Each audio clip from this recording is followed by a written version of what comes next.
வணக்கம். அதிரடியின் இன்றைய பிரதான செய்திகள். முதலில் தலைப்புச் செய்திகள். மழையும் காற்றும் மேலும் நீடிக்கும். ஒரே இடத்தில் நிலை கொண்டிருக்கும் தாளமுக்க பகுதி. அறிவிப்புகளை கவனத்தில் கொள்ளவும் வளிமண்டலவியல் திணைக்களத்தின் அவசர எச்சரிக்கை.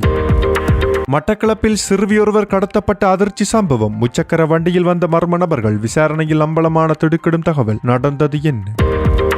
நாட்டில் மாகாண சபை தேர்தல் நடத்தப்படும் நாள் குறித்து வெளியான தகவல். எடுக்கப்பட்டுள்ள உடனடி நடவடிக்கைகள். இலங்கையில் வாகனம் வாங்க காத்திருப்போருக்கு வெளியான அதிர்ச்சி செய்தி. வாகனம் வாங்கும் நடவடிக்கைகள் நிறுத்தப்படும். ஜனாதிபதியின் அதிரடி அறிவிப்பு. நாட்டில் நிலவும் சீரற்ற காலநிலை. மரக்கறி விலைகளில் ஏற்படவுள்ள மாற்றம். வெளியான தகவல். இலங்கையில் இன்று முதல் அறிமுகமாகும் சுலபமான பணப்பரிமாற்ற முறை. மக்களுக்கு வந்துள்ள மகிழ்ச்சி அறிவிப்பு. நாட்டில் பல்வேறு பகுதிகளில் மேற்கொள்ளப்பட்ட திடீர் சுற்றி வளைப்பு. அடுத்தடுத்து கைதான வெளிநாட்டவர்கள். விசாரணையில் அம்பலமான அதிர்ச்சி தகவல். தமிழர் பகுதியொன்றில் அதிர்ச்சி சம்பவம். ஆற்றில் மிதந்த இறந்த உடல். தொடரும் விசாரணை. 16 நாடுகளின் கடற்படை அதிகாரிகளுடன் கொழும்பை வந்தடைந்த இந்திய கடற்படை கப்பல். வெளியான காரணம். கெனேமுள்ள சஞ்சீவ கொலையின் பின்னணியில் உஸ்மான். விசாரணையில் வெளிவரும் முடிவற்ற மர்மங்கள். அதிரடி காட்டும் சிஐடி. தொடர்பான விரிவான செய்திகள். விரிவான செய்திகளுக்கு செல்ல முன்னர் இது போன்ற செய்திகளை உடனுக்குடன் அறிந்து கொள்ள எமது அதிரடி சேனலை சப்ஸ்கிரைப் செய்து கொள்ளுங்கள். இலங்கையின் வடகிழக்கு பகுதியில் நிலை கொண்டுள்ள குறைந்த காற்றழுத்த பகுதி தொடர்ந்து நிலவுவதாக வளிமண்டலவியல் திணைக்களம் தெரிவித்துள்ளது. இன்று பிற்பகல் 2 மணிக்கு வெளியிடப்பட்ட அடுத்த 24 மணித்தியாலங்களுக்கான வானிலை முன்னறிவிப்பிலேயே இந்த விடயம் குறிப்பிடப்பட்டுள்ளது. இந்த அறிவிப்பில் மேலும் தெரிவிக்கப்படுவதாவது, இந்த வானிலை அமைவின் தாக்கம் காரணமாக தீவை சுற்றியுள்ள கடல் பகுதிகளில் காற்றின் வேகம் மற்றும் மழைப்பொழிவு அதிகரிக்கக்கூடிய சாத்தியம் காணப்படுகின்றது. இதனை கருத்தில் கொண்டு வளிமண்டலவியல் திணைக்களத்தால் வெளியிடப்படும் எதிர்கால முன்னறிவிப்புகள் மற்றும் எச்சரிக்கை அறிவிப்புகளை கவனமாக பின்பற்றுமாறு பொதுமக்களுக்கு அறிவுறுத்தப்பட்டுள்ளது. மேலும் கொழும்பு, காலி மற்றும் ஹம்மாந்தோட்டை வழியாக புத்தளத்திலிருந்து பொத்துவில் வரையிலான கடலோர கடல் பகுதிகளில் கடல் அலைகளின் உயரம் சுமார் 2.0 முதல் 2.5 மீட்டர் வரை அதிகரிக்கக்கூடும் என தெரிவிக்கப்பட்டுள்ளது. அதேவேளை இடியுடன் கூடிய மழை பெய்யும் நேரங்களில் கடல் பகுதிகளில் தற்காலிகமாக பலத்த காற்று வீசக்கூடிய சாத்தியம் இருப்பதாகவும், இதனால் கடல் நிலை தற்காலிகமாக மிகவும் கொந்தளிப்பானதாக மாறக்கூடும் எனவும் சுட்டிக்காட்டப்பட்டுள்ளது. மட்டக்களப்பு நகரில் 16 வயதுடைய பாடசாலை மாணவி ஒருவர் முச்சக்கர வண்டியில் கடத்தி செல்லப்பட்டதாக கூறப்படும் சம்பவத்தில் மாணவியின் தந்தை துரிதமாக செயற்பட்டு மகளை மீட்ட சம்பவம் பெரும் பரபரப்பை ஏற்படுத்தியுள்ளது. சம்பவம் தொடர்பான தகவல்களின்படி நேற்று இரவு சுமார் 7 மணியளவில் குறித்த மாணவியை ஆங்கில வகுப்புக்காக அவரது தந்தை காரில் அழைத்து சென்றுள்ளார். ஆனால் மழை காரணமாக வகுப்பு நடைபெறாததால் நகரில் உள்ள உறவினர் வீட்டில் மாணவியை விட்டுவிட்டு தந்தை கடைக்கு சென்றதாக தெரிவிக்கப்படுகின்றது. சிறிது நேரத்தில் மாணவி வீட்டிற்கு வரவில்லை என உறவினர் தெரிவித்ததை அடுத்து தந்தை உடனடியாக அங்கு விரைந்துள்ளார். அப்போது தந்தை வருவதை கண்டதும் அங்கு நின்றிருந்த முச்சக்கர வண்டி ஒன்று வேகமாக தப்பிச் சென்றதாக கூறப்படுகின்றது. சந்தேகமடைந்த தந்தை தனது காரில் அந்த முச்சக்கர வண்டியை துரத்தி சென்று ஆனைப்பந்தி பிள்ளையார் ஆலயத்திற்கு முன்பாக மடக்கி பிடித்துள்ளார். இதன்போது முச்சக்கர வண்டியை செலுத்திய இளைஞன் வாகனத்தை விட்டுவிட்டு தப்பிச் சென்றதாக தெரிவிக்கப்படுகின்றது. முச்சக்கர வண்டியின் பின்பகுதியில் சிறுமி மயக்கமடைந்த நிலையில் இருப்பதை கண்ட தந்தை அவரை மீட்டு உடனடியாக மட்டக்களப்பு போதனா வைத்தியசாலையில் அனுமதித்துள்ளார். இதற்கிடையில் சம்பவ இடத்திற்கு முச்சக்கர வண்டியை மீட்க வந்த மற்றொரு இளைஞன் தமக்கு போலீஸ் உயர் அதிகாரிகளை தெரியும் என கூறி மிரட்டல் விடுத்ததாகவும் தகவல் வெளியாகியுள்ளது. இதனால் ஆத்திரமடைந்த பொதுமக்கள் அவரை பிடித்து தாக்கி பின்னர் போலீசாரிடம் ஒப்படைத்துள்ளனர். அதேவேளை தலைமறைவாக இருந்த 21 வயதுடைய பிரதான சந்தேக நபர் பின்னர் இரவு 11 மணியளவில் போலீசாரால் கைது செய்யப்பட்டுள்ளார். கைது செய்யப்பட்ட இருவரும் இதயபுரம் பகுதியை சேர்ந்தவர்கள் எனவும் தெரிவிக்கப்பட்டுள்ளது. இதேவேளை மட்டக்களப்பு நகரில் பாடசாலை மற்றும் மேலதிக வகுப்புகளுக்கு செல்லும் 15 மற்றும் 16 வயது சிறுமிகளை குறிவைத்து காதல் தொடர்பாக ஏமாற்றி போதைப்பொருள் உள்ளிட்ட தீய பழக்க வழக்கங்களுக்கு அடிமையாக்கும் இளைஞர் குழு ஒன்று செயற்பட்டு வருவதாக ஆரம்பகட்ட விசாரணைகளில் தெரிய வந்துள்ளதாக போலீசார் தெரிவித்துள்ளனர். இந்த சம்பவம் தொடர்பான மேலதிக விசாரணைகளை மட்டக்களப்பு தலைமையக போலீசார் மேற்கொண்டு வருகின்றனர். சந்தேக நபர்களை நீதிமன்றத்தில் முன்னிலைப்படுத்த நடவடிக்கை எடுக்கப்பட்டுள்ள நிலையில் இந்த சம்பவம் அப்பகுதி பெற்றோர்களிடையே பெரும் அச்சத்தை ஏற்படுத்தியுள்ளது. மட்டக்களப்பு வாழைச்சேனை போலீஸ் பிரிவுக்குட்பட்ட கோலாவடி பகுதியில் உள்ள ஆற்றில் ஆண் ஒருவரின் சடலம் கண்டெடுக்கப்பட்டுள்ளதாக போலீசார் தெரிவித்துள்ளனர்.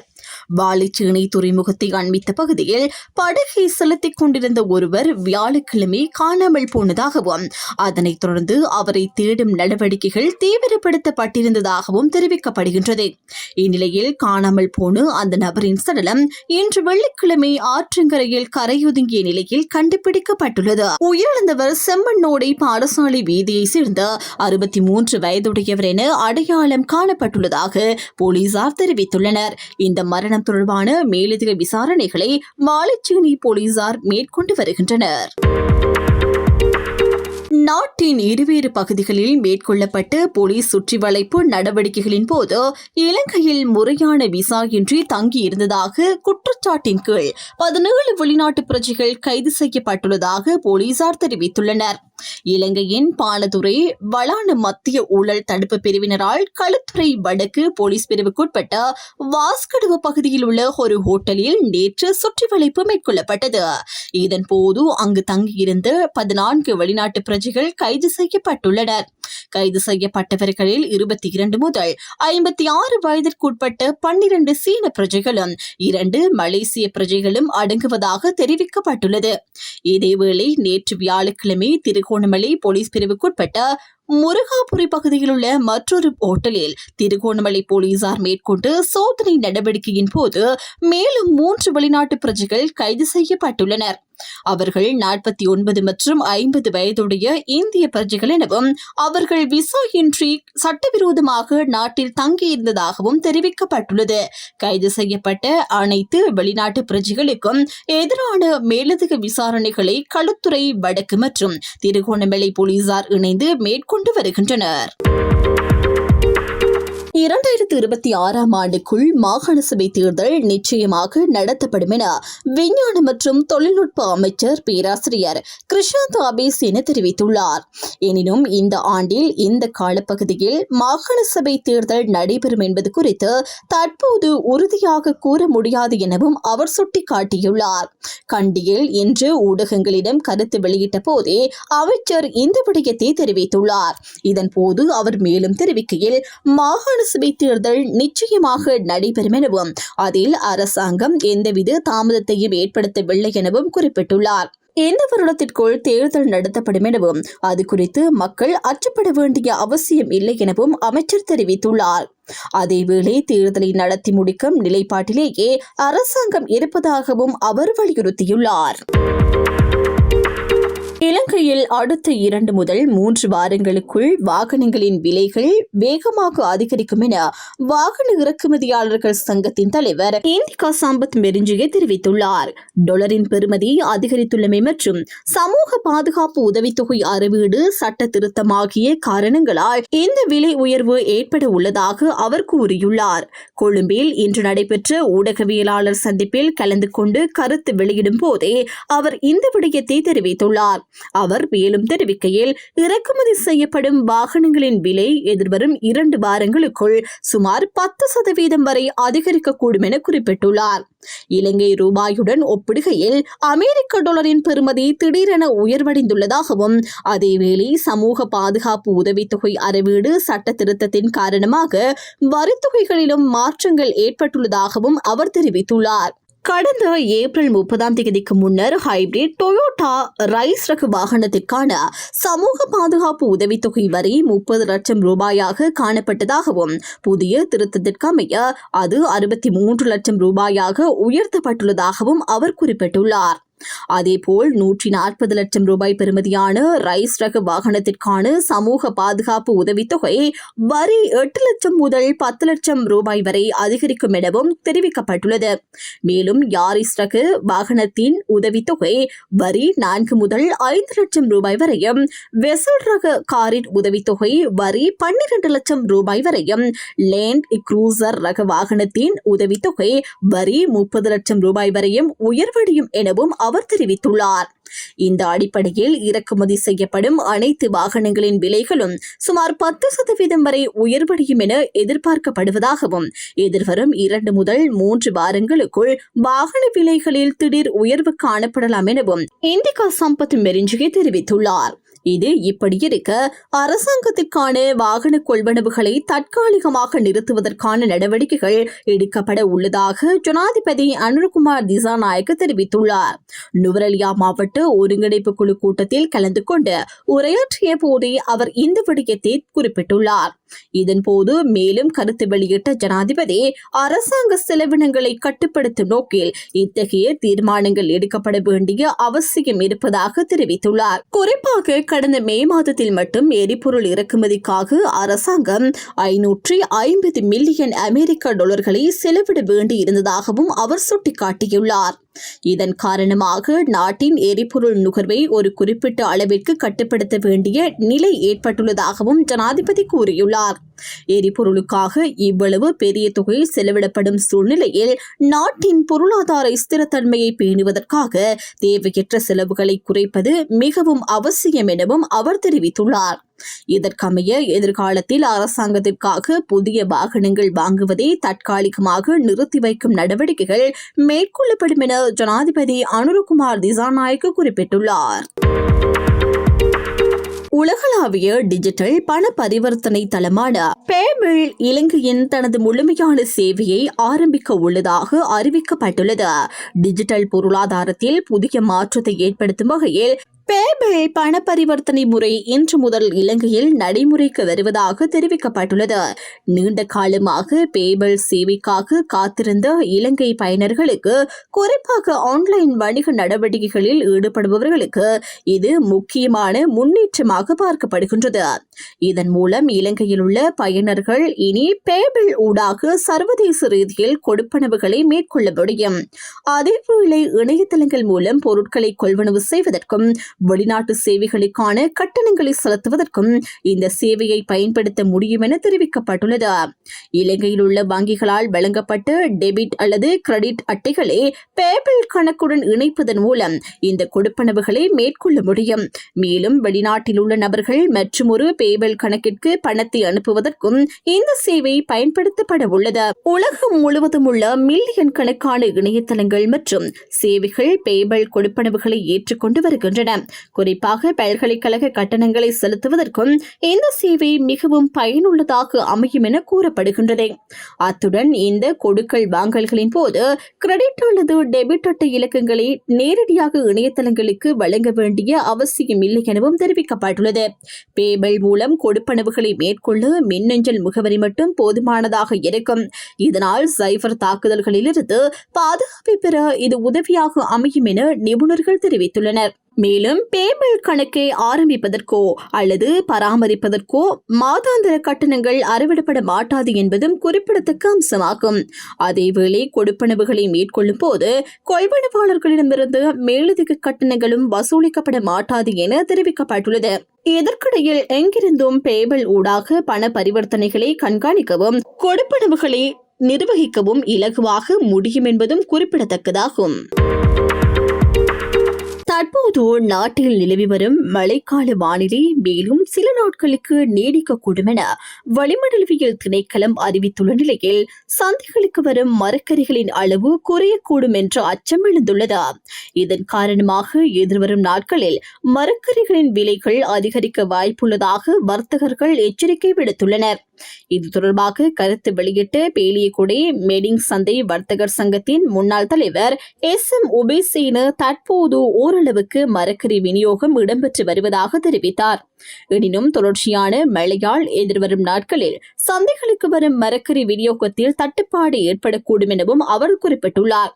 விநியோகம் குறையும் பட்சத்தில் சந்தையில் மரக்கறிகளின் விலைகள் அதிகரிக்கும் சாத்தியம் காணப்படுவதாகவும் அவர் தெரிவித்துள்ளார். அதேவேளை கடந்த 2 நாட்களாக பெய்து வரும் கடும் மழை காரணமாக பொதுமக்கள் சந்தைகளுக்கு வருவது குறைந்துள்ளதாகவும் அதனால் விற்பனை நடவடிக்கைகள் மந்தமான நிலைக்கு தள்ளப்பட்டுள்ளதாகவும் அவர் சுட்டிக்காட்டியுள்ளார். இந்திய கடற்படைக்கு சொந்தமான சுனைனா கப்பல் இன்று வெள்ளிக்கிழமை கொழும்பு துறைமுகத்தை வந்தடைந்துள்ளது. இந்த வருகை இந்திய கடற்படை மேற்கொண்டு வரும் நட்புறவு மற்றும் ஒத்துழைப்பு தொடர்புகளை வலுப்படுத்தும் முயற்சியின் ஒரு பகுதியாக அமைந்துள்ளதாக தெரிவிக்கப்பட்டுள்ளது. சுனைனா கப்பலுடன் 16 நாடுகளை சேர்ந்த பன்னாட்டு கடற்படை அதிகாரிகளும் இலங்கைக்கு வந்தடைந்துள்ளனர். அவர்களின் பங்களாதேஷ், இந்தோனேஷியா, கென்யா, மலேசியா, மாலைத்தீவு, Mauritius, Mozambique, Myanmar, Singapore, Seychelles, தென்னாப்பிரிக்கா, தான்சானியா, தாய்லாந்து, மிமோர், லெஸ்டே மற்றும் ஐக்கிய அரபு அமீரகம் ஆகிய நாடுகளை சேர்ந்தவர்கள் இடம்பெற்றுள்ளனர். பன்னாட்டு கடற்படை ஒத்துழைப்பை மேம்படுத்தும் நோக்கில் இந்த வருகை முக்கியத்துவம் பெறுவதாக கடற்படை தரப்பில் தெரிவிக்கப்பட்டுள்ளது. புதுக்கடை நீதிமன்றத்தில் குற்றவாளி கூண்டில் நிறுத்தப்பட்டிருந்த பாதாள உலகத் தலைவர் சஞ்சீவகுமார் சமரத்ன எனப்படும் கணேமுள்ள சஞ்சீவவை கொலை செய்யும் நடவடிக்கைக்கு கைத்துப்பாக்கி வழங்கியதாக கூறப்படும் கம்பகா உஸ்மான் எனப்படும் உஸ்மான் குணசேகர கைது செய்யப்பட்டு தடுப்பு காவலில் வைக்கப்பட்டுள்ளார். கம்பகா பகுதியில் நேற்று இடம்பெற்ற விசேட சுற்றுவளைப்பு நடவடிக்கையின் போது கொழும்பு குற்றப்பிரிவினரால் 69 வயதுடைய சந்தேக நபர் கைது செய்யப்பட்டதாக தெரிவிக்கப்பட்டுள்ளது. இந்த கைது நடவடிக்கை கம்பகா போதி வீதியில் உள்ள அவரது இல்லத்தில் மேற்கொள்ளப்பட்டதாகவும் காவல்துறை தெரிவித்துள்ளது.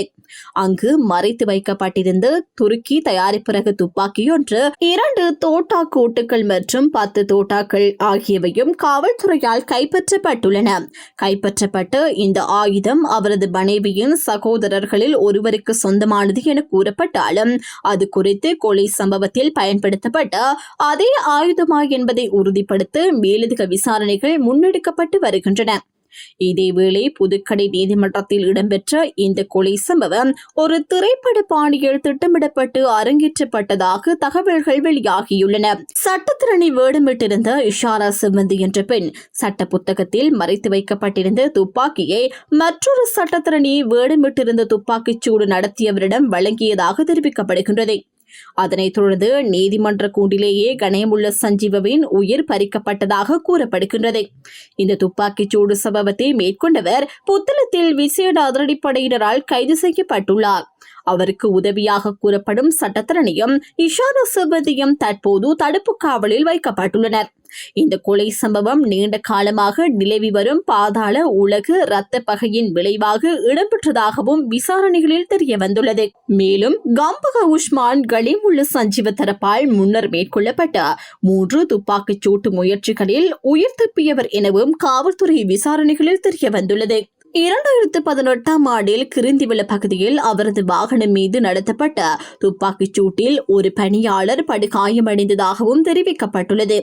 அதேபோல் 2024 சிங்கள புத்தாண்டு காலத்தில் அவரை குறிவைத்து மேற்கொள்ளப்பட்ட கொலை முயற்சி ஒன்று காவல்துறையால் தடுத்து நிறுத்தப்பட்டதாகவும் கூறப்படுகின்றது.